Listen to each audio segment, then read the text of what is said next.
a great win. You know, we came down here prepared for an arm wrestle, prepared to go the distance, because that's what we have to do down here.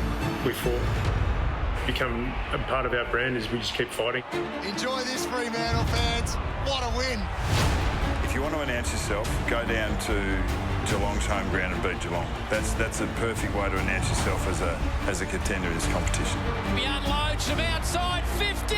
We've got plenty of work ahead of us. We haven't done anything as a footy club yet.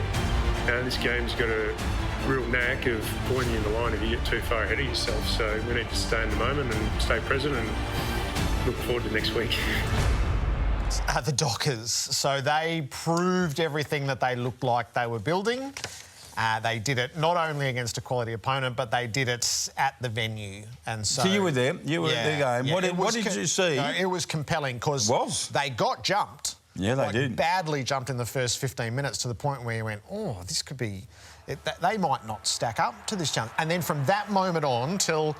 I don't know, the 8 or 9 minutes into the last quarter, they controlled the shape of the game, they controlled the tempo of the game. Everything.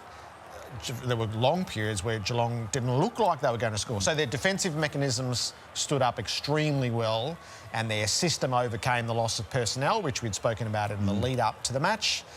They withstood the challenge at the end when it was issued most strongly to them, and they are dynamic around the ball. So they went deeper in the midfield than Geelong, and that was, I thought, a pivotal element by the end. And then they had this Blake Acres who just kept going up and down the wing in that very Langdon kind of way. It was fantastic, Blake Acres, the best game I've seen him play. We talk about system a lot in footy, and it's really important, and we were talking last week or last Wednesday night, playing at Geelong is really difficult because of the narrowness of the ground. A lot of teams kick it out in the full, and I'm looking at it and going, wow. So anyway, so they got substance, they fought back.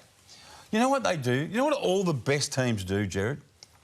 They hunt the opposition. That's part of the system, OK? The hunt is not an action. It's part of who we are, how we play. They hunted.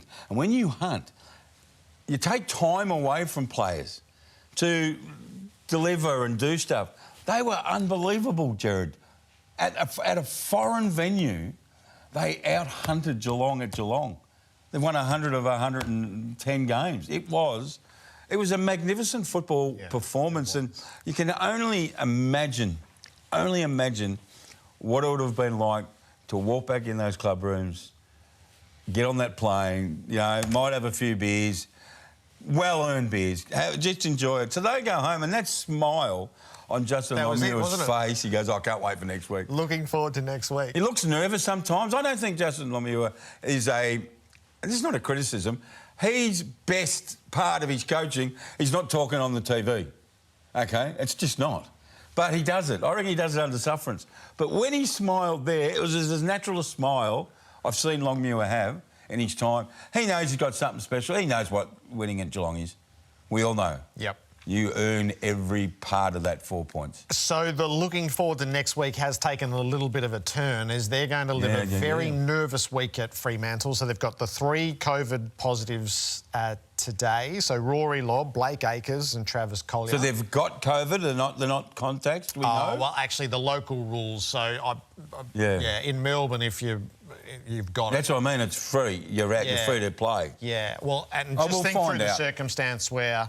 So they travelled together, they've been on buses together. They have been extremely careful as a football club, so they couldn't have been more together over the period of this trip. So I think they'll be on tenterhooks over the next few days as to whether Melbourne's 3 became 5, as to whether this grows on the way to Friday night. As the Demons were on tenterhooks when we last spoke on Wednesday, I've said they're going to have more players, and they did, because that's what the virus does. Yep. So, anyway, good luck to them. Another challenge. If they can get through it with a win, they're playing North Melbourne, and most people would say they should win, but footy is a funny game. Teams can get themselves up.